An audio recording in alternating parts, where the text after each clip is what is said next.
是荒野道路，无力淹没我的心。我要向你屈膝，更多寻求你的心意，求牵引我贴近你。无论高处低处，渴望能重新得力，倾倒你的火焰，让灰烬能再次燃起，成为焚烧的生命。即使荒野道路，无力淹没我的心，我要向你屈膝，更多寻求你的心意，求牵引我贴近你。无论高处低处，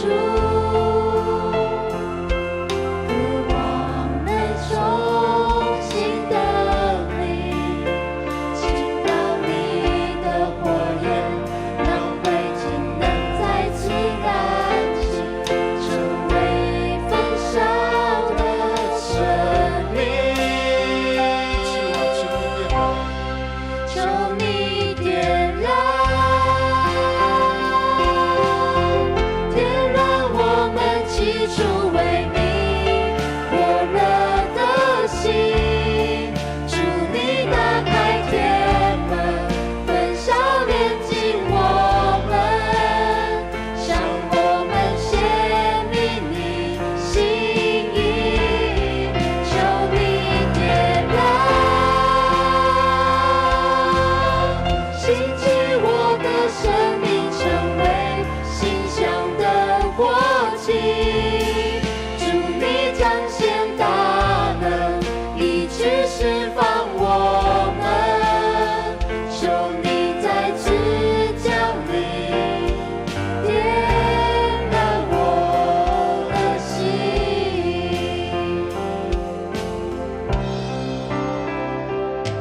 即使荒野道路，无力淹没我的心，我要向你屈膝，更多寻求你的心意，求牵引我贴近你。无论高处低处，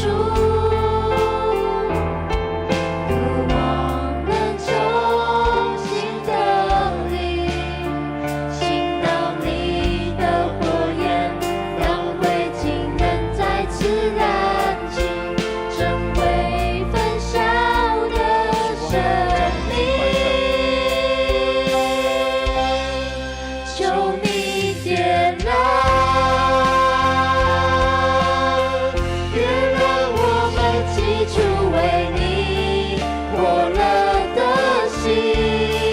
主你打开天门，焚烧炼净我们，向我们显明你心意。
慈悲怜悯、全能永在的阿爸父，因着你的圣灵，我们能聚集在主你的殿中。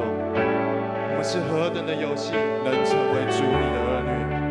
你拣选我们，引导我们生命的道路。主，你知道我们所欠缺，知道我们所求所想，你就降临在这圣殿，围绕在我们之中。我们高举我们的双手，大声的来呼喊：我们渴慕你，我们寻求你，我们赞美你，因为主你是永活的君王，主你是再来的君王，主你是得胜君王。我们将我们的敬拜完全交托在主你的手中，求你开我们的耳，聆听你的话语，求你开我们的口，大声的来赞美。这样的祷告都是奉主耶稣圣名所求，阿们。高举主的圣名，我们高举你的名，我们高举荣耀的君王，尊贵荣耀颂赞能力，我们高举高举，我们高举你的名，我们高举荣耀的君王，尊贵荣耀颂赞能力，我们高举耶稣的名。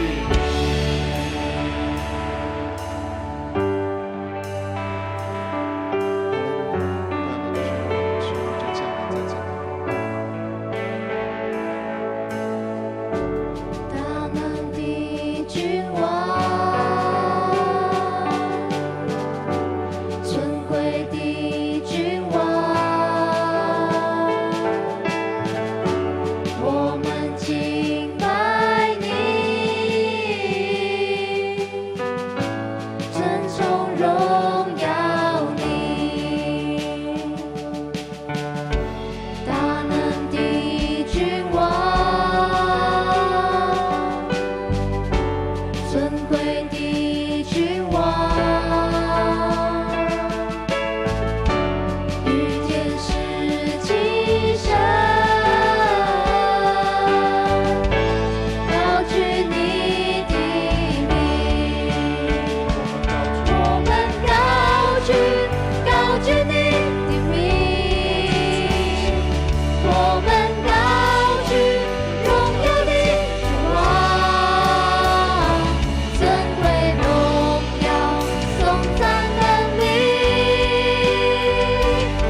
高举主耶稣你的圣名，因为你是救赎人类走向永生得救的盼望，我们的主，我们的救主基督。主啊，愿一切荣耀都归给你，让我们每一次唱出荣耀主的名的时候，我们要跟着一起荣耀，一起得救，一起得恩典，得祝福。愿今天的敬拜从头到尾，神的恩膏、圣灵的感动，在每一个弟兄姐妹身上。让这个礼拜是荣耀主的礼拜，是高举主耶稣的名的礼拜。愿神的恩典给我们同在。祷告，奉告主耶稣基督的圣名，阿门。弟兄姐妹，我们仍然站着哈，我们要一起来祈念尼西亚信经。这个是我们初代这个大公教会一起研拟通过的信经，也成为我们的信仰的一个标杆。我们一起祈念：我们信独一全能的父上帝，创造天地一切可见不可见万物的主。我们信独一的主耶稣基督，上帝的独生子。他在一切世代以前，从天父而生，从上帝出的上帝，从光出的光，从真神出的真神，是生的，不是受造的，与父同质同体，万物由他来创造。他为了我们人和为了我们的拯救，从天降临，由圣灵借童贞女玛利亚出生为人，在本丢比拉多任内，为了我们钉十字架，受难埋葬。按圣经的记载，第3日复活升天，现在坐在父的右边。他要在荣耀中再临来审判活人与死人。他的国无穷无尽。我们信赏赐生命的主圣灵，从父与子出，与父子同受敬拜，同享荣耀。他曾托先知讲话。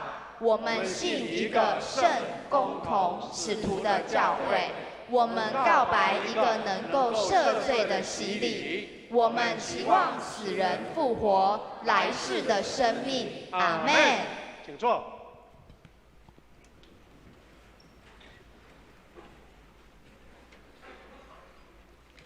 恭受上帝的话，记载在圣经有2节。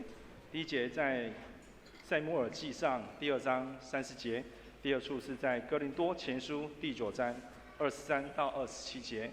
我们兄姐一起来齐声念。因此，耶和华以色列上帝说：“我确实说过，你和你的祖宗家必永远行在我面前。但现在耶和华却说，我绝不会这样做，因为尊重我的，我必尊重他；藐视我的，他被轻视。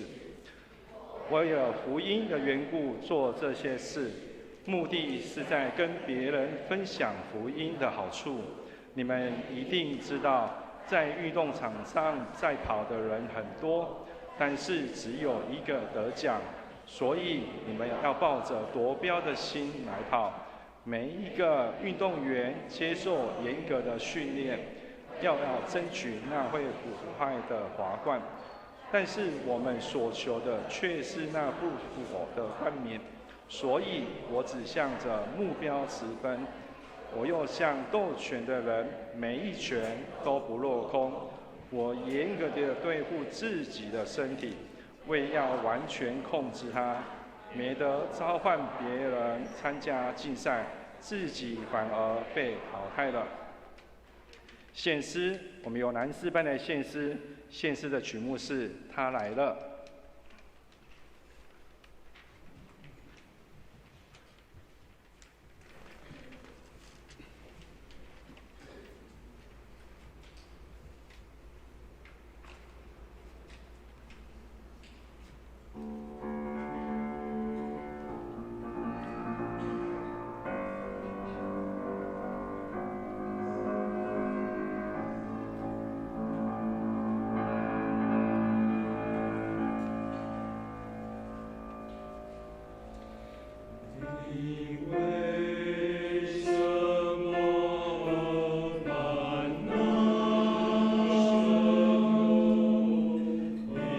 为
邀请夏牧师来证道。牧师要传讲的讯息是人生赛道奔向标杆下。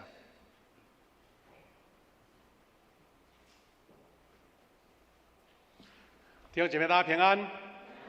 我们今天特别谢谢我们的蓝诗班他们服侍了2场特别我们今天呢有我们的客座的诗琴就是我们的黄莹娟姐妹，我们一起跟他们祝福一下，拍手，谢谢。谢谢黄姐妹来帮忙协助了2场，也谢谢蓝诗班他们平常呢都是主要是圣歌队的成员，但是为了不同的风格有时候有女诗班，有时候有男诗班不同的风格来服侍感谢他们的2场的服侍。我们现在做祷告，来一起分享主的话。现在父神，我们感谢你，让我们有这个福分，一起在主里面一起敬拜神，愿神的恩典跟我们同在，也让我们看见主的话语成为我们生命的力量，因为我们愿意跟随，愿意遵守，也愿意归属神，让圣灵的大能动工在我们每一个人。愿今天的主灵话语成为我们的力量跟帮助。我们这样祷告祈求，奉靠主耶稣基督得胜的名，阿们。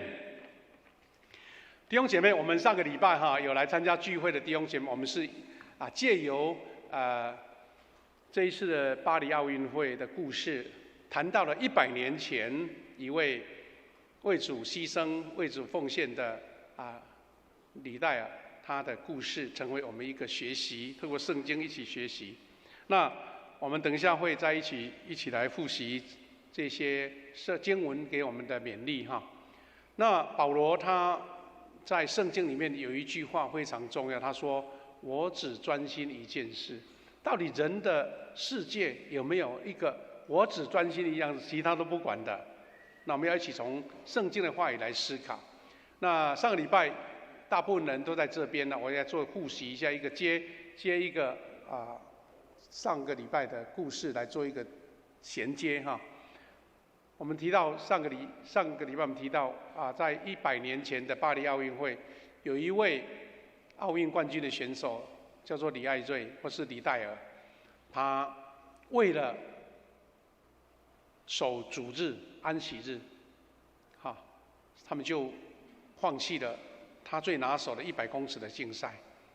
然后那个时候的赛制可能是大家好像一个时间比较长不像现在那么短，急促节奏很快，他就改参加了400公尺的竞赛。没想到在他出赛之前，他心中非常的恐慌紧张，因为这样的改不同项目的比赛，不是想好像很简单，同样在运动嘛，他的整个配速、整个体能、整个呼吸都要改变。但是他在紧张、困难，或是说有一种畏惧感，整个肌肉都绷紧的时候，他的那个训练师或者按摩师给他写了一段经文，就是我们今天读的经文就是撒母耳记上2章30节这一段话。他说：“尊重我的，我必尊重他。”当他听到这句话的时候，整个心情都稳定下来。他知道要参加比赛，固然人的名声很重要，但是为了荣耀神，他就可以放开一切来奔跑。所以他竟然得到了冠军，而且是打破纪录那他的更重要的事迹，是因为他愿意放下巴黎奥运冠军的头衔、尊荣，被国家所这个称赞。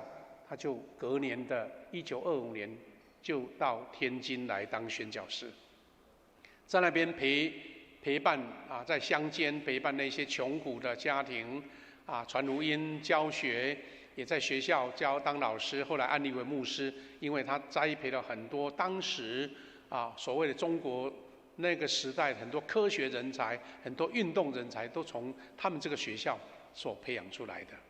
他让人家感到非常大的一个震撼，是他能够放下奥运冠军的头衔，而愿意追求那个神给他更高的一个大使命，这个光环。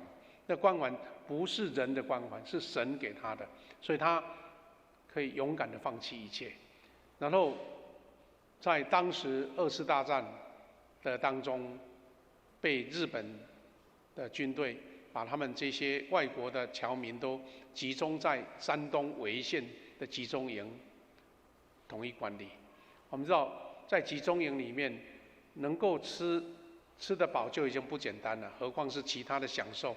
所以呢，营养不良、卫生条件很差，加上很多管理的紧张，他为了陪伴这一群战俘，他宁可放弃被释放的机会。但是后来他得到脑瘤就过世了。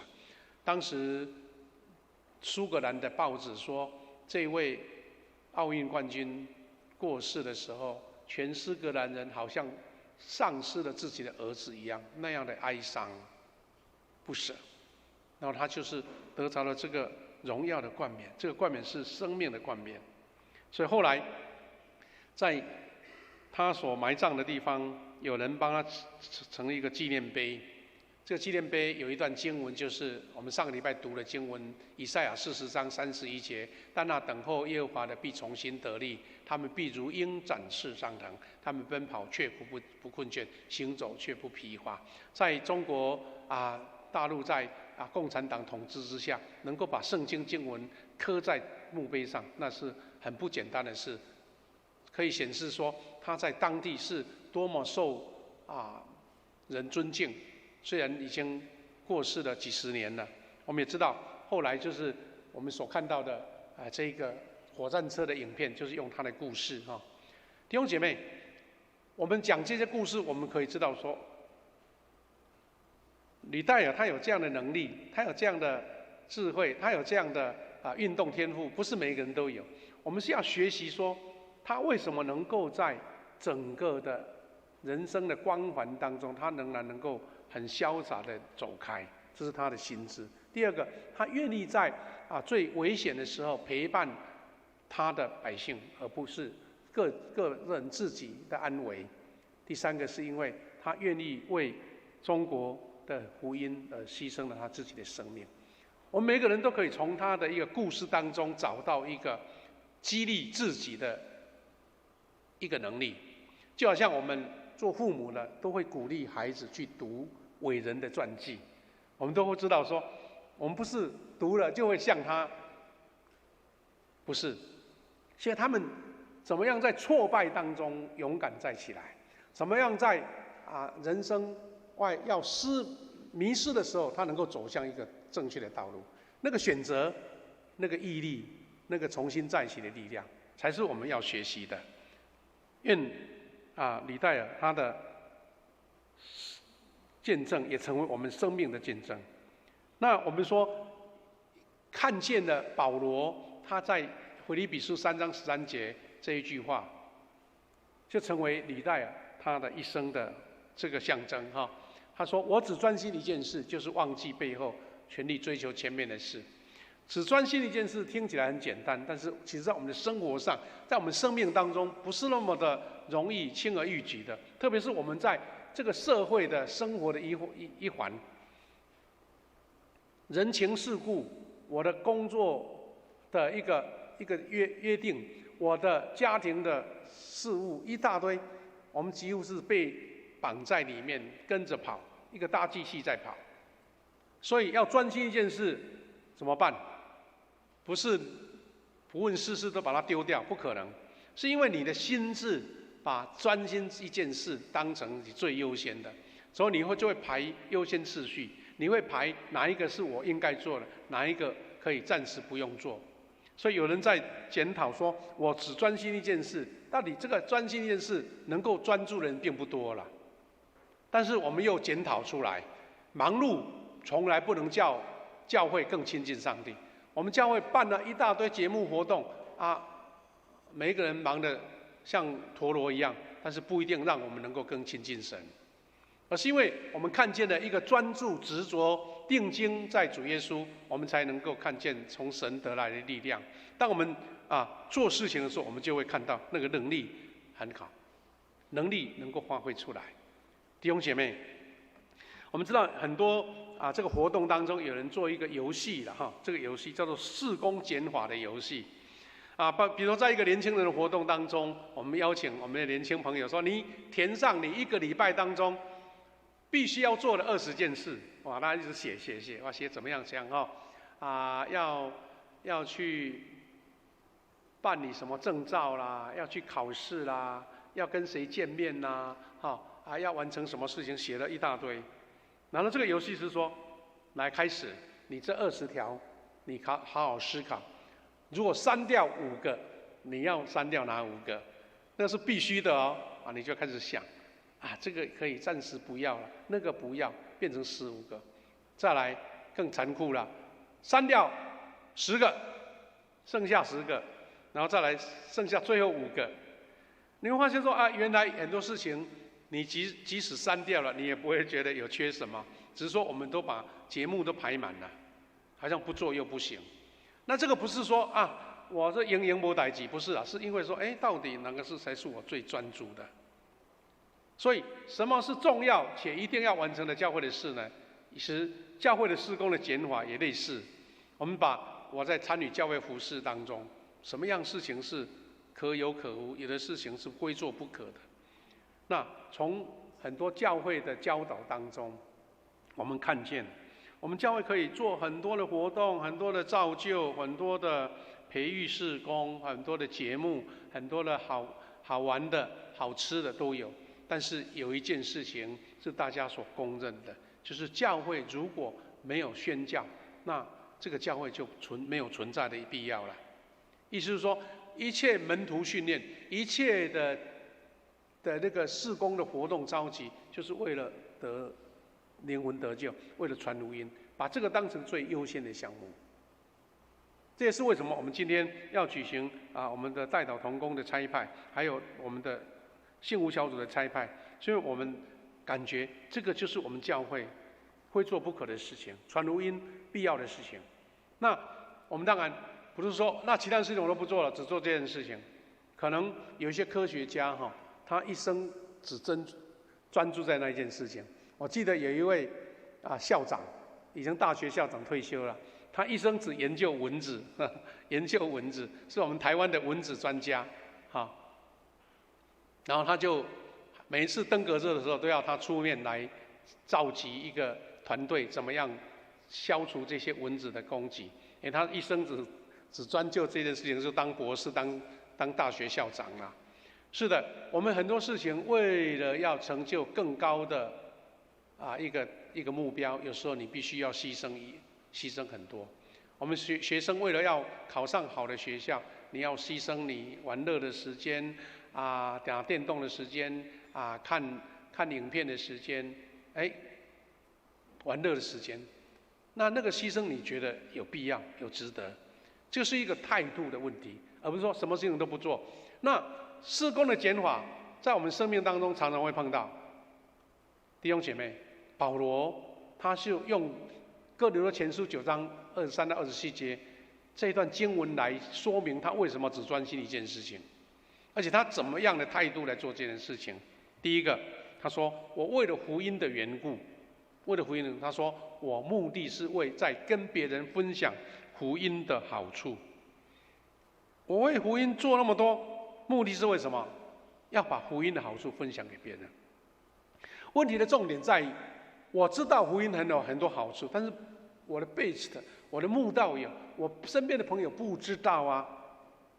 有人在开玩笑说，如果今天的聚会每一个人来的地方送你1万块，大家不用讲，他就来排队啦，因为那是看得见的物质的赏识嘛，谁都要啊。所以你看，每一次在办那个做生意的办活动最好的就是刚好哇，这个 iPhone 新的要出来啦，你来参加什么活动？会抽奖得到一个 iPhone 16大家都排队，因为他想得到那个好处。但是福音的好处是生命的好处，福音的好处是一个属灵看不见的能力，然后需要人去把它分享出去。所以保罗他说，我用尽一切办法，就是要使人来得灵魂得救。然后他怎么样处理这些事情呢？他说他是用专注的态度来，他用当时他在哥林多，我们知道哥林多的地点就是在当时的希腊南边一个海边，雅典的南边，所以那个雅典的人很了解什么叫运动，因为我们知道奥运就是从那边发展出来的，所以他用竞赛的一个比喻来给哥林多教会的人知道说，他的努力，说像在运动场上赛跑的人很多，但只有一个得奖，所以要抱着夺标的心来跑。我们都知道，我们人参加比赛，无论是球类比赛、运动赛跑，每一样都很想要。你要如果没有得标的心，那你就不可能有想要去训练，因为有得锦标的一个心智，所以你会受苦来训练。我们知道，在奥运会得奖的也是会升国旗、唱国歌的，就是那一位。但为什么那么多人还要愿意参加呢？其实是因为他不只是得奖，还有包括那个过程。很多人为了那样的比赛，为了得奖，他不知道一次再一次练习，一次再一次练习，失败了再重来，失败了再重来。台上1分钟，台下10年功，就是这样子。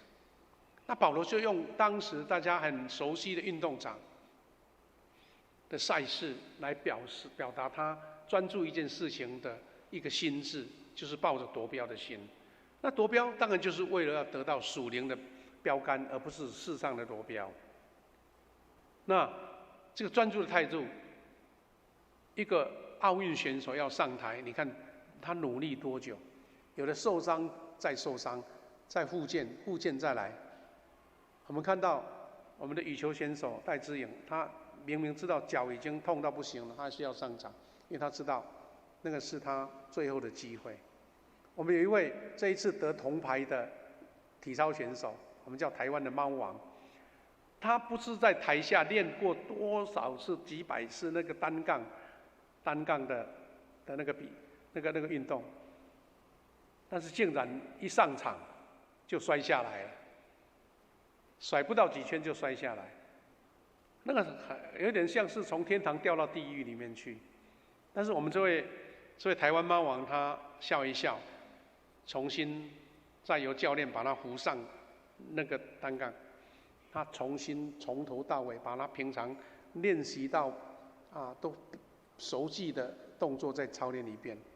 他认为虽然我跌下来了，可能没机会了，但是我要尽我的本分，把我平常练习的表达出来。根本没有得奖的希望，因为摔下来，那个扣分已经在顶尖选手之间已经不可能比较。那他就是因为那种态度，竟然后面好几位也同样吊单杠都摔下来。可能有人在责怪说，可能奥运当局他们做那个设备可能有瑕疵吧？为什么每一个训练那么好的选手都摔下来？所以你也摔，我也摔，他竟然最后摔下来得第3名，得铜牌，就是这个奇妙的故事了奇妙的故事。但是每一个人都想得奖，就是保罗的态度，因为在赛场上只有一个冠军。如果说这个明明这个是最可能得冠军，那干脆我都不练了，就让你得冠军就好。那个竞赛就失去了意义，对不对？所以保罗他很明白运动，所以他说他严格训练，追求冠冕。这个荣耀当然是好事，但是背后那个磨练跟操练才是最重要的。所以他每个运动员都要接受严格的训练，为了要争取那就是人世间会朽坏的华冠。但是保罗说，我所争取的是更高的那不朽的冠冕，那是境界更不同了。世上的华冠都已经很好了，但是那是毁坏的。所以常常我们碰到说我们的选手如果上场如果一点不瑕疵，一点失败，大家都骂惨了。现在网络攻击太多了，被骂得不得了。我想那个运动选手不只是要训练他的能力、才能他的技巧，我想更要训练他的心智。成功了人家前呼后拥的，失败了被人家骂惨了，不知道流多少眼泪。那些都是保罗他讲的，要严格的训练自己，不只是训练那个体能，训练那个技巧，而且要训练他的心智。第四个是他一个重要的目标，就是向标杆直奔。他讲了一句话，他说：“我像斗拳的人，每一拳都不落空。我严格的对付自己的身体，我要完全控制它。”我们知道是身体的能量，你如果打过球，你运动过的都知道，稍微一点点没有控制好，那这个球在界内跟界外就差很多。我们在看电视转播的时候，我们也会当评论员说：“哎呀，怎么那么糟糕啊！明明一打下去的那个球应该在界内，怎么跑到界外去？”我们都很会讲，但是其实在场上，你会知道说那个动作、那个姿势、那个力道、那个手气，哇，都不简单啊！所以真正看门道的人知道说不简单啊！所以保罗说：“我严格的对付自己的身体，要控制它。”免得我召唤别人参加竞赛，自己反而被淘汰。他讲这句话的意思是另外深层的意思，是说我努力传福音，到最后变成我被舍弃了。基督徒最怕的是说，比别人早进教会，但是自己没有严格的操练自己。后面来的弟兄姐妹，他什么事情都比你还厉害，还比你更热心，那你会觉得说，哎，到最后变成被疏忽掉了。是因为自己没有严格的对付自己，所以保罗把传福音看成是非常非常严肃的事情，而且是要求自己的事情。所以我们常常讲说，传福音是专业，不是随随便便的，是要经过培训的。我们的敬舞小组要参加这个聚会，每一个人都要参加培训，要密训，要操练。就是你不专业，那你就做不来。那所以自己自我培练，就像保罗一样，他说：“我召唤别人参加竞赛，免得我自己反而被淘汰了。”因为他想要成为上帝所看重的人，就像这个李代尔他自己成就了神给他的祝福。他说：“因为尊重我的，我必尊重他；藐视我的，他必被轻视。神看重的人，让一个人能够勇敢直前，不再被世上的这个声浪所淹没了。”弟兄姐妹，我们不只是看见专心一件事情，有一个我们生活上更重要的是，我们必须选择一个迈向永恒的赛道。我们人生从小到现在，很多人生的跑道在跑。你要上大学，什么样的科系也是一种人生的跑道；你职场也是一个跑道；你建立家庭也是一个跑道。那什么样的跑道是可以迈向永恒，是最不赔本的投资，那是更重要。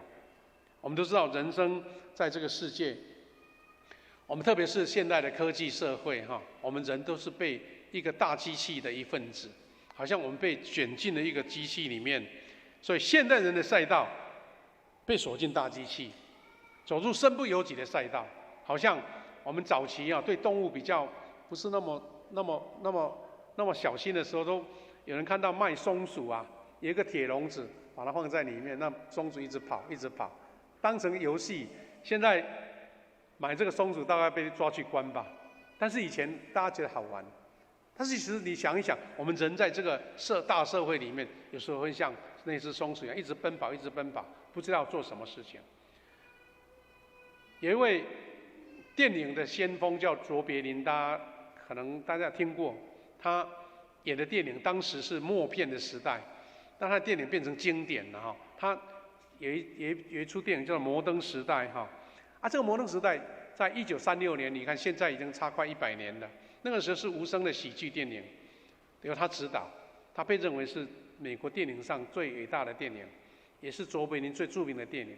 他把当时人类进入到一个工业社会、一个机器、一个生产线的社会里面用夸张的手法、风趣的手法去描述出来这个叫摩登时代好，这个摩登时代的故事是说，在工业化生产的时代，经济大萧条了，大批工人失业，而且工厂对工人的剥削也更残酷。这个查理是工厂流水线上的钳工，因为单调又疯狂的机械劳动使他精神几乎崩溃了，而且他变成大闹工厂，所以就被解雇了，成为一个流浪汉那这个影片因为它已经是快100年了，所以在网络上其实都看得到。只是说我们要从这个故事去看见说，人好像身不由己的被卷进这个大时代里面。那这个摩登时代，它有一个短片的部分，我们来看一下。后来有人把它重新数位化，而且配音了哈。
在描述一个在大时代的这个情境当中，一个人身不由己。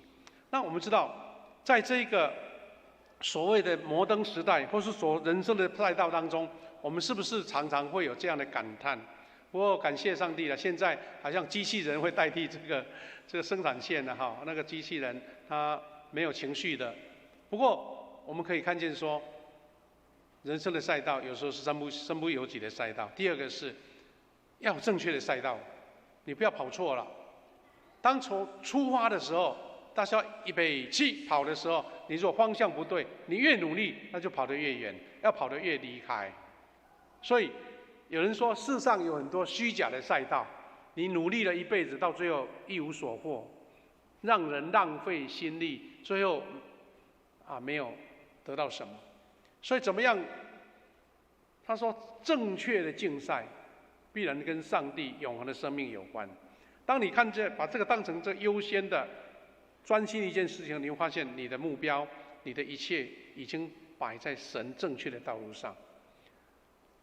那方向错误会造成很大的缺失跟这个后果。还有一个小短片很有趣。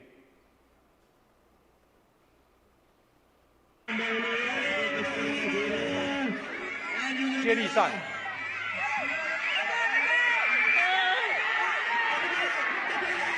哇，跑得很快，很认真啊！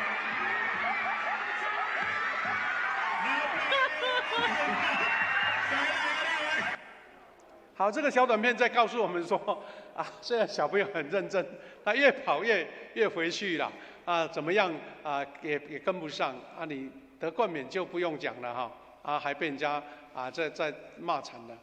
弟兄姐妹，我们人生的赛道有时候身不由己，有时候赛道是自己跑错了。那怎么样选择正确的这个赛道，真的很不简单哈。弟兄姐妹，我们看见说但以理他也是一个身不由己的时代，因为他被抓到异国的王宫里面，要去服侍国王，好像当一个 waiter 一样。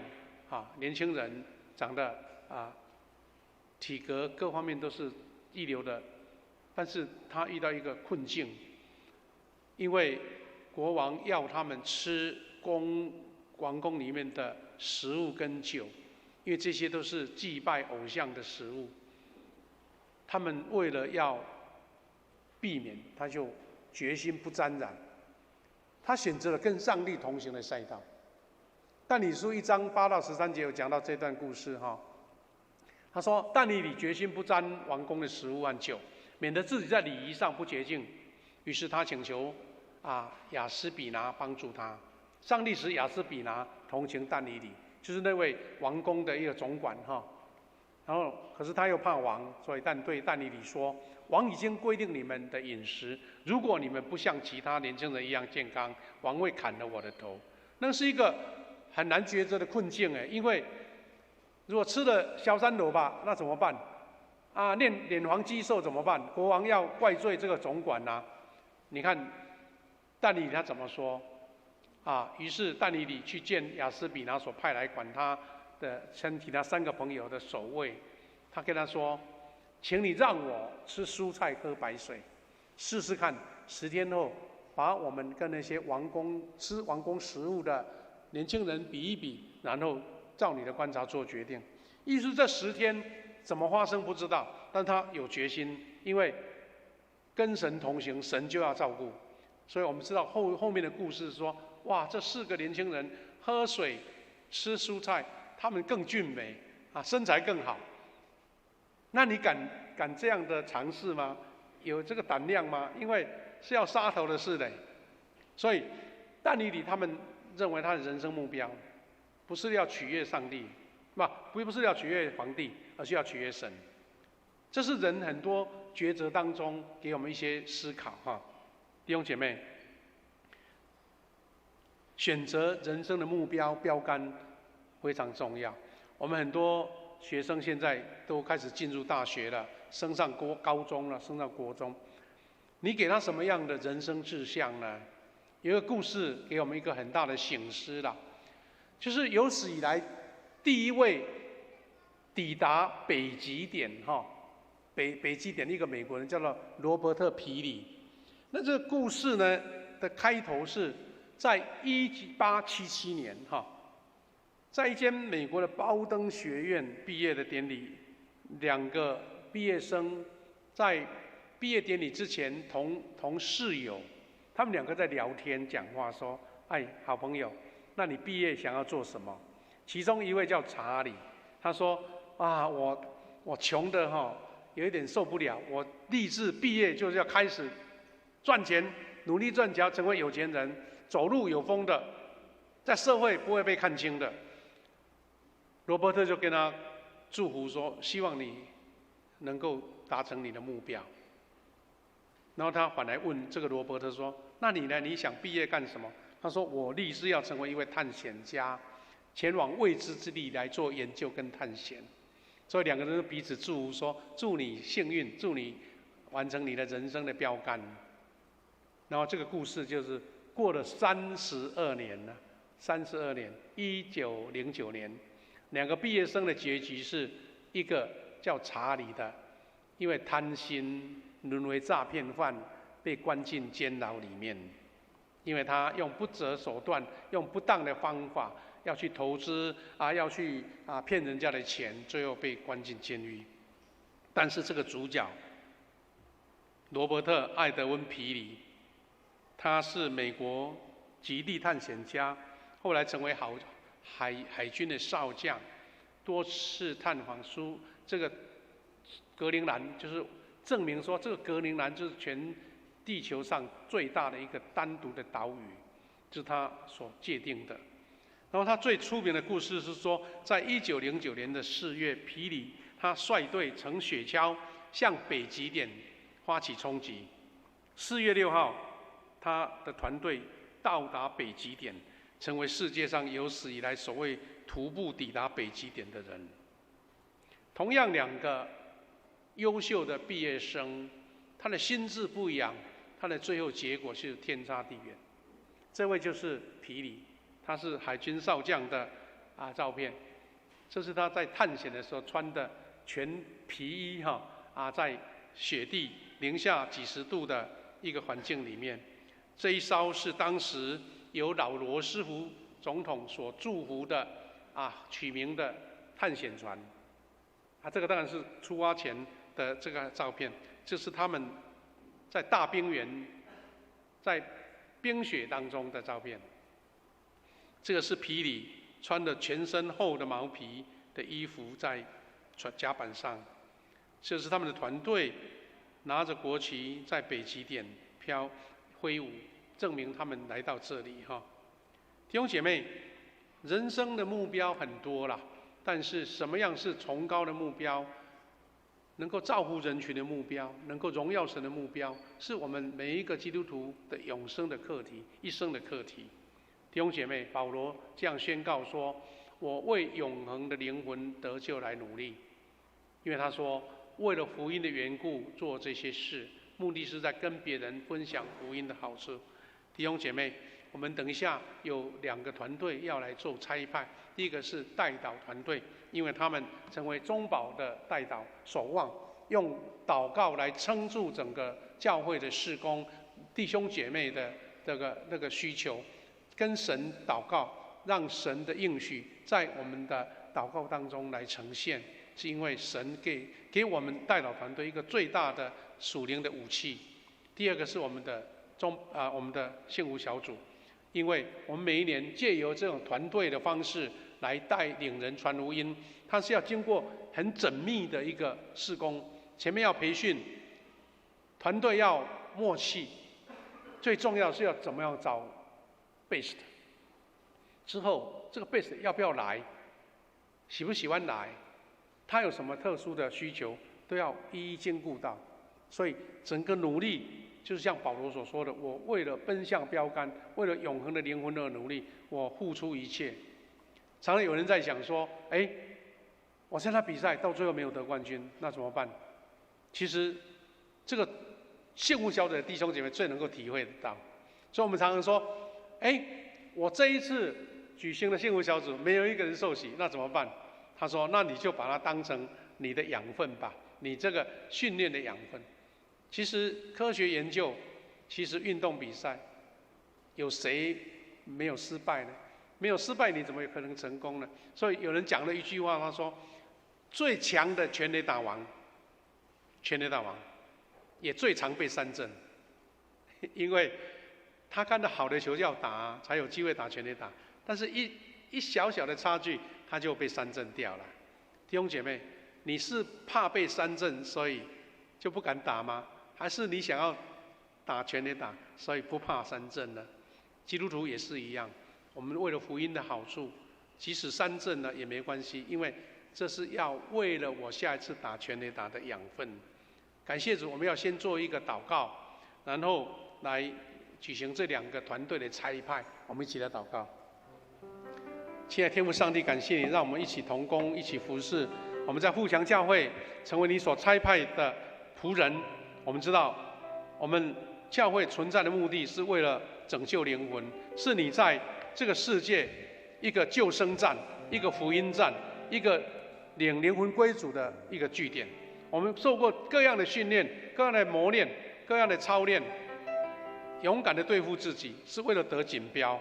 主啊，我们的目标、我们的锦标、我们的冠冕，就是领人归主，让人得福音的好处。主啊，我们愿你透过我们这2场差派，来栽培更强的门徒，能为主所用，领人归主，守望祷告，成为神大使命的一份子。感谢赞美主，祷告奉靠主耶稣基督的圣名，阿们。弟兄姐妹，我们要来唱这首诗歌，我们要分2段哈。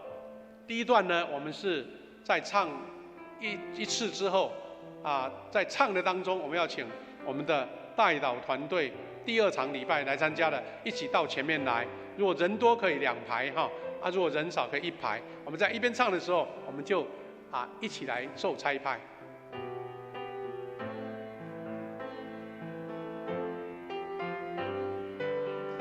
一起来唱。献上自己为祭，全降服于你。代祷团队的哈，灵火熊熊来焚烧，恩膏后是一切。迈开征战不慌，高举基督旌旗。你看我们为华冠，以我们为金币，可以排2排没关系。让我们重建大卫倒塌的帐幕，我们起来堵住其中的破口，重回来的祭坛，释放的人的灵魂，愿你荣耀国度主张你重修毁坏，重修毁坏的祭坛，释放被掳的灵魂，愿你荣耀的国度降临。哈利路亚！感谢主，感谢主！我们今年的第50期，我们教会要迎接50周年，我们的中保代祷先达标50期呀，4个月1期，你算算看有几年了？感谢主，我们这一群代祷团队的同工前辈后进，大家一起用代祷、中保代祷来支撑了整个教会的事工、属灵的侍奉。愿神亲自赐福在每一位同工当中。今年这一期我们一共有81位，80几、83了哈。我们还可以继续追加哈。期待我们50周年的时候能够达到100个，期待哈。好，我们要请同工用自己念出来你的一个宣告的差派文哈。当我说我的时候，你就念出自己的大名，好不好？好，预备，我愿意接受上帝的赐福与差派，忠心委身于教会的中保代祷事工。2，我愿意遵守中保祷告服事的时间，参与守望祷告的责任与使命。3，有关代祷事中各样教会事工与个人代祷事项，我愿意向人都保密，愿上帝与我同在，并垂听我的祷告。阿们。这是一个祈愿，也是一个励志，是因为我们要成为神的仆人。中保代祷是愿意成全别人。我相信每一位中保代祷的最深的体验是，自己的需求藉由祷告得神的应许。我们更大的喜乐是，我们为别人的祷告，别人写了应允卡，看见神成就了我们的祷告。我们一起来做祝福的祷告。千父神，感谢你，这一群代祷的勇士站在你的面前。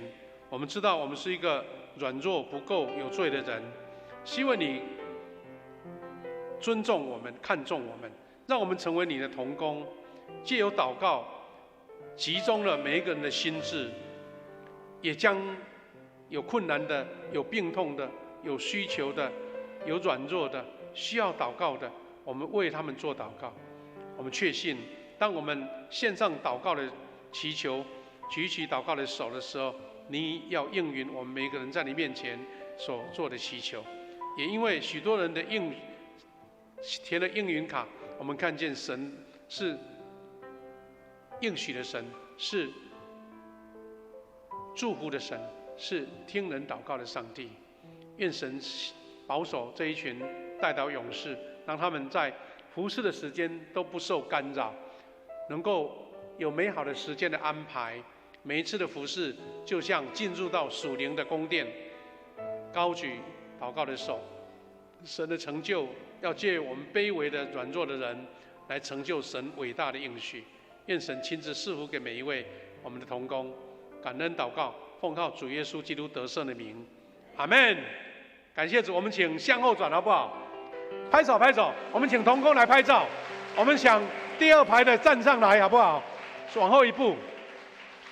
那第2排的站上来，站上来，对对对对。有的男生可以站到牧师身边的哈，第3排也可以，第3排也可以上来，来爬楼梯，爬楼梯，来第3排到这边来，这边来。我们请同工帮拍一张50期的同工，这边也可以拍。好，我们上前哈，我们弟兄姐妹为他们做祝福，再一次拍手。OK， 好，请回座。感谢主，我们第二阶段要为我们的幸福小组的团队来做差派哈。我们第2堂礼拜有4个幸福小组，我念一下。第一个小组是只享幸福夜，第二小组是遇见真幸福喜乐小组，刚刚是指南小组。第三组是好家在幸福果子小组，第四个小组是遇到幸福西道小组。我们再请同工再把那一首诗歌的副歌来唱一次，好不好？让我们重建大卫倒塌的帐幕。在唱的时候，我们就请同工到前面来，一起来做祭拜，一起来。让我重建大卫倒塌的帐幕。我们期待督主其中的波，排两排哈，各小组在一起。愿你人的灵魂，愿你荣耀的国度降临，再一次，让我们重建大卫倒塌的帐幕。各小组集中在一起，地中的波头。重修毁坏的祭坛，释放被掳的灵魂，愿你荣耀的国度降临。哈利路亚！我们要请同工一起来先做差派的祷告，我们一起看着荧幕哈，然后当说我的时候，你就想念出自己的名字，或是你小组的名称，好不好？好，预备啊，要做差派里的祷告。预备来，我愿意接受上帝的命令与差派，忠心委身于教会的幸福小组福音事工。我要遵从主耶稣的大使命，你们要去，使万民做我的门徒，奉父子圣灵的名给他们施洗的教导，尽努力传福音，抢救第三。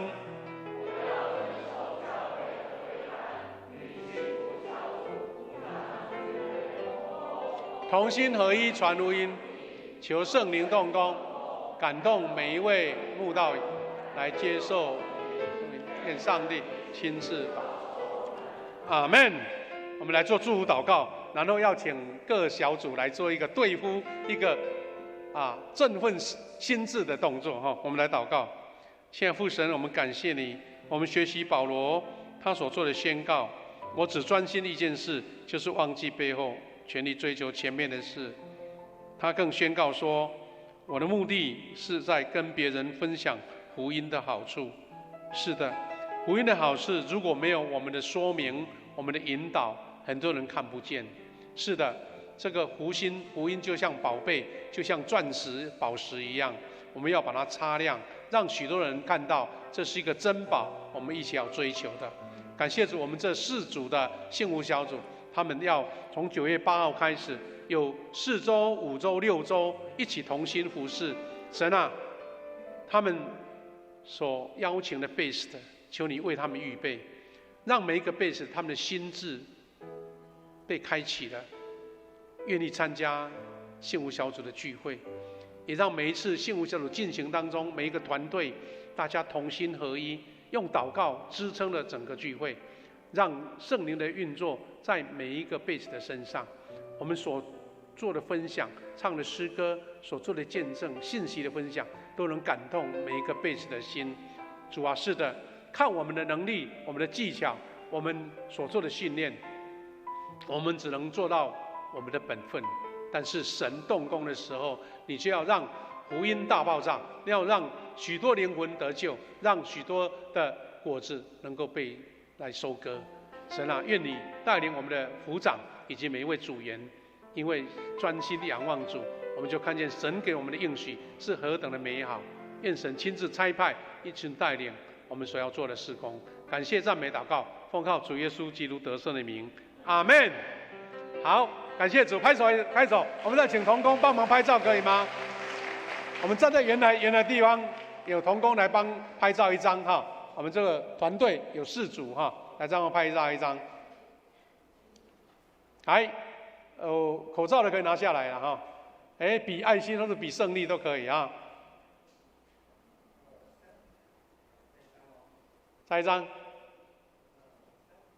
好，谢谢。我们第一场有5组，第二堂有4组。好，我们先请哪一组呢？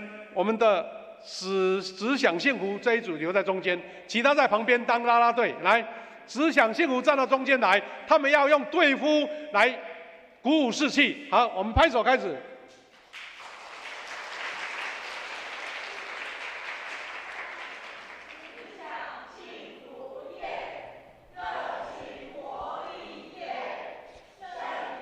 雨恩高，充满每一页。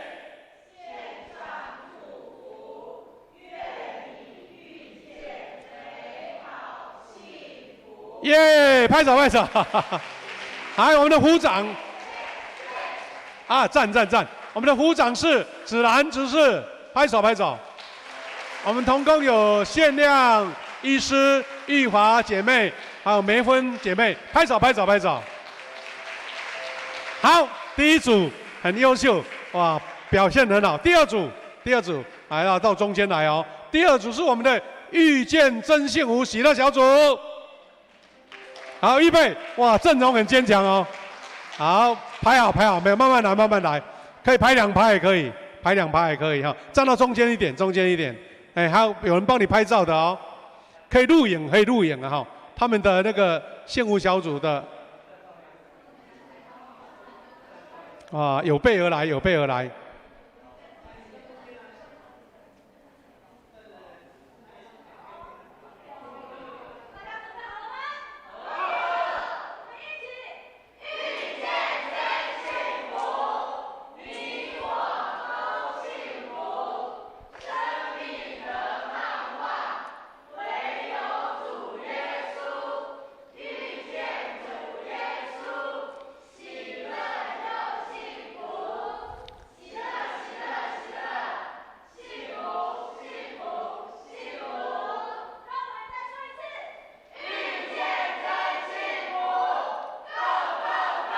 耶！好，等一下，先不要离开。我们的副长是谁？副长，不要走。副长是谁？王建伟，拍手。好，我们的组员是邱平、方美、宛如、荣泰、曾如，拍手。好，请回座。第3组是谁啊？第3组，我们的好家在幸福果子小组，请到前面来。哇，大人小孩都有啊。我们的小组长是我们的哲豪跟嘉敏夫妻。好，来预备。哇，这个阵容很大。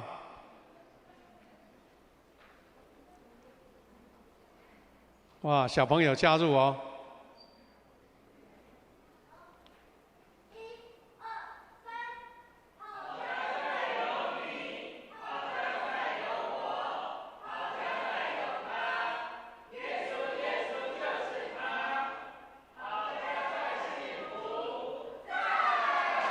耶！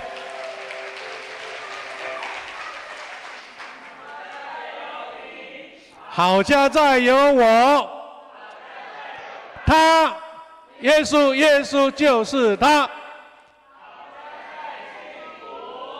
上，哎，拍照。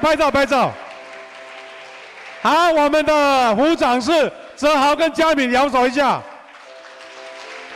还有我们的同工盛吉执事、吉之、佩仪、恩惠、英斌、嘉怡、东义、林雅，还有3个可爱小朋友，再次热烈掌声，谢谢。好，请回座。来，我们还有一组，哇，喝酒点梦队，遇到幸福西道小组来到这前面了，哇，都是精兵啊，好，我们来看他们的队夫。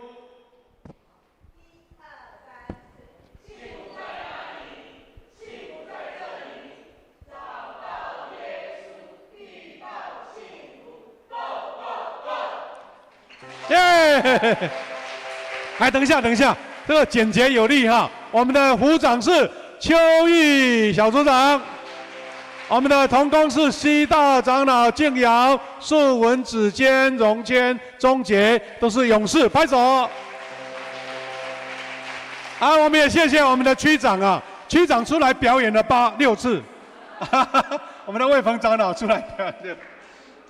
感谢主哈！我们知道幸福小组是一个传福音的模式，牧师要再做一次解说，不是幸福小组是唯一的，好像不幸福小组就不会传福音了，不对。我们是看到说幸福小组是一个团队，大家可以一起磨练，一起同工，一起配搭，一起鼓舞。但是有人可能你很适合个别传道，你找人在咖啡厅传福音也很棒啊。你的邻居、你的亲友，用你的方式传福音都是很棒啊。所以不要说好像不是幸福小组就不能传福音，不对，也不能说好像只有幸福小组唯一的，不是，是每一个人都有这样的传福音的心智才是最重要的。愿神赐福我们这第二堂的事主哈他们每一次要聚会的时候都练一次对呼，你们就觉得越有心力哈。感谢主，我们现在把时间交给我们的诗会，我们要来奉献。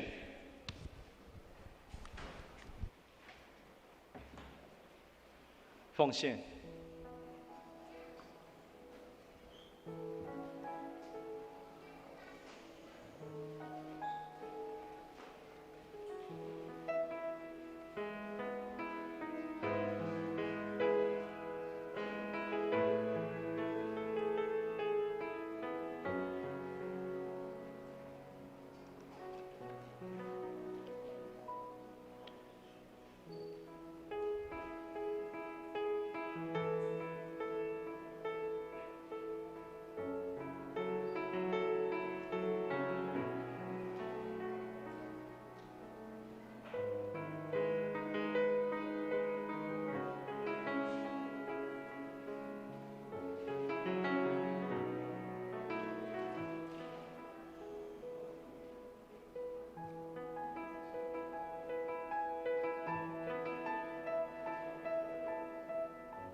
我们请会友起立，一起来唱奉献的诗歌。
会友请坐。我们先看周报的最后一页，我来背诵本月的金句，在马太福音第5章第10节，我们一起来念2次。为受益逼迫的人有福了，因为天国是他的。马太福音第5章第10节，为义受逼迫的人有福了，因为天国是他们的。马太福音第5章第10节。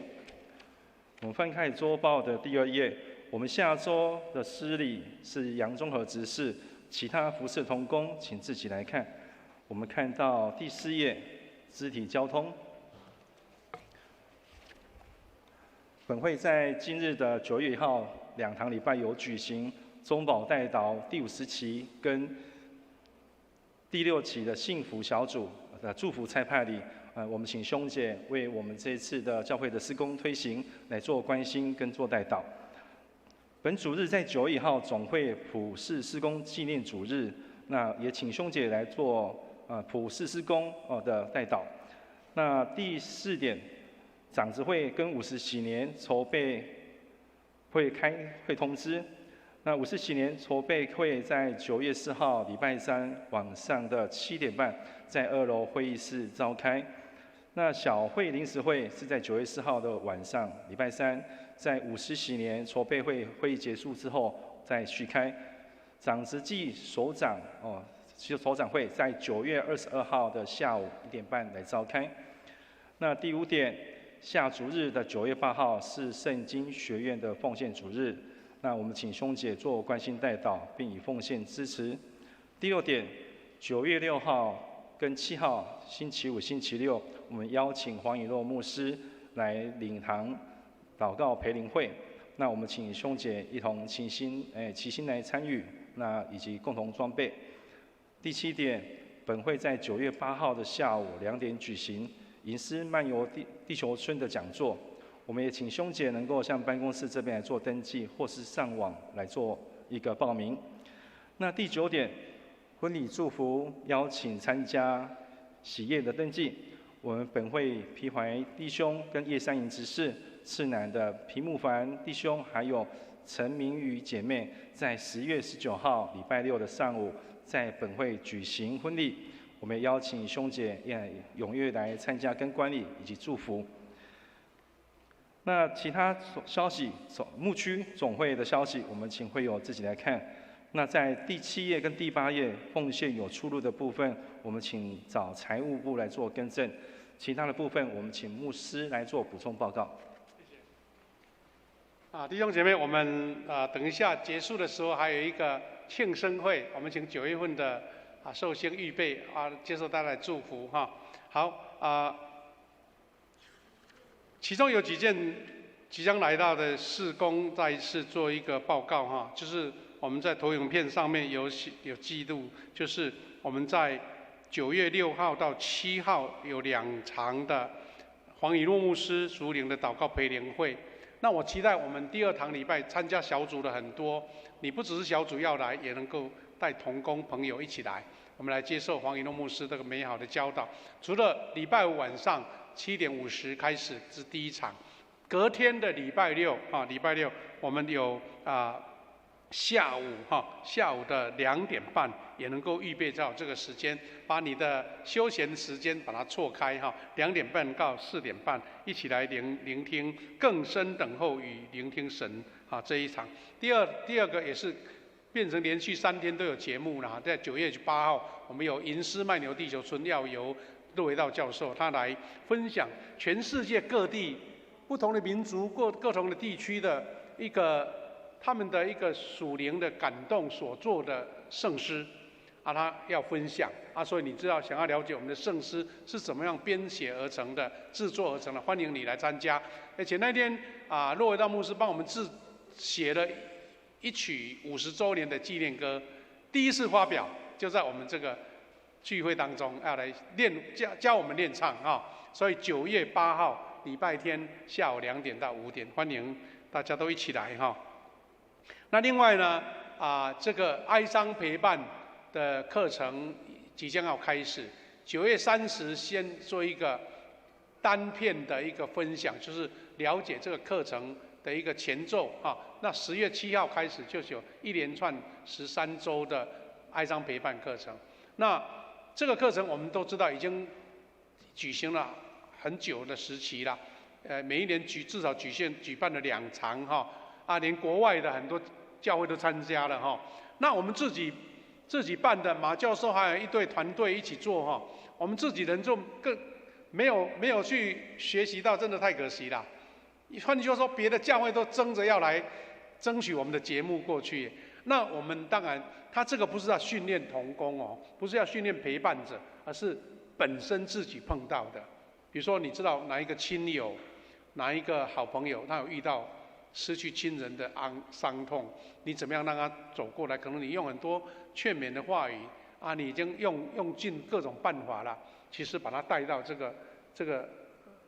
个聚会当中，让他去疏解，而且他是现在借由网络线上的，可以不用跑来跑去，只要有一只手机或是一个平板电脑就可以欢迎大家鼓励有人来报名当失去配偶或是哀伤陪伴的一个课程，我们都愿意能够来参加那我们也期待听说这个礼拜又有台风要来了大家小心这个希望没有影响到我们教会这个特别的聚会，特别是黄以诺牧师要来哈，礼拜五、礼拜六还有礼拜天，我们期待大家都一起来参与。我们这样补充来报告。好，谢谢。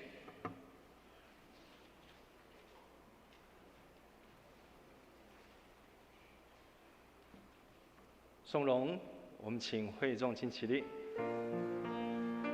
颂荣完之后，我们请牧师来做祝祷。一生我的王啊，我要称颂你的名，我要永远称颂你，我要天天称颂你。同心来领受从神来的赐福，愿主耶稣基督的恩典、上帝的慈爱、圣灵的保守、相通扶持、怜悯，与每一位弟兄姐妹同在，从今时直到永远。阿们。阿门，阿门，阿门。我们请做默祷，预备来做庆生会。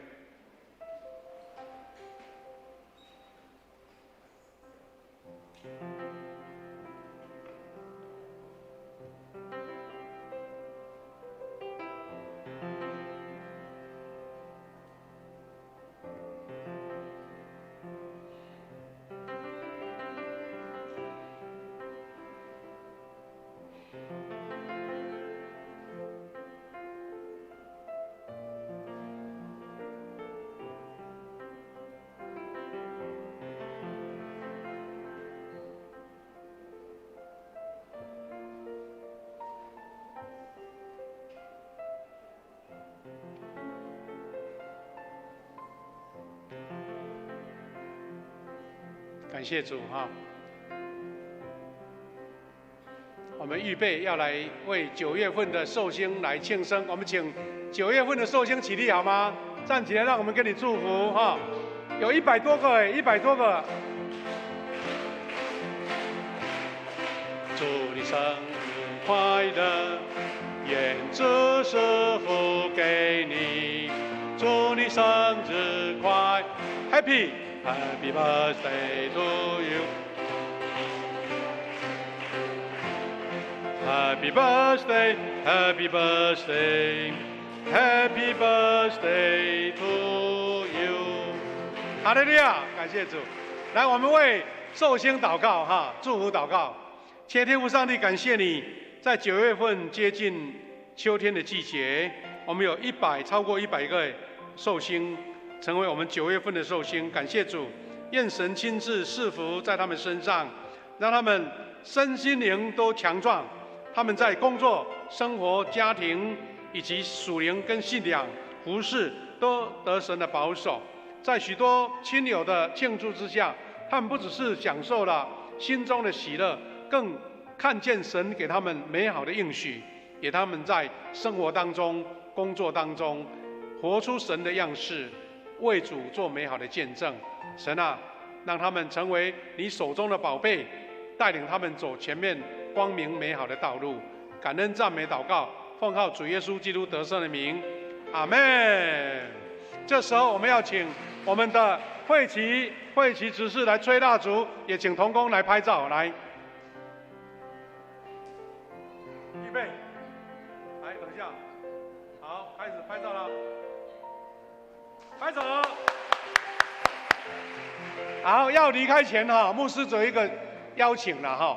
你们看周报里面的名单，如果你有特别有感动的，在这个礼拜当中，给他打个电话或是个赖，给他祝福，说祝你生日快乐，好不好？好，我们给隔壁祝福一下，愿神恩典跟你同在，好不好？好，谢谢，平安。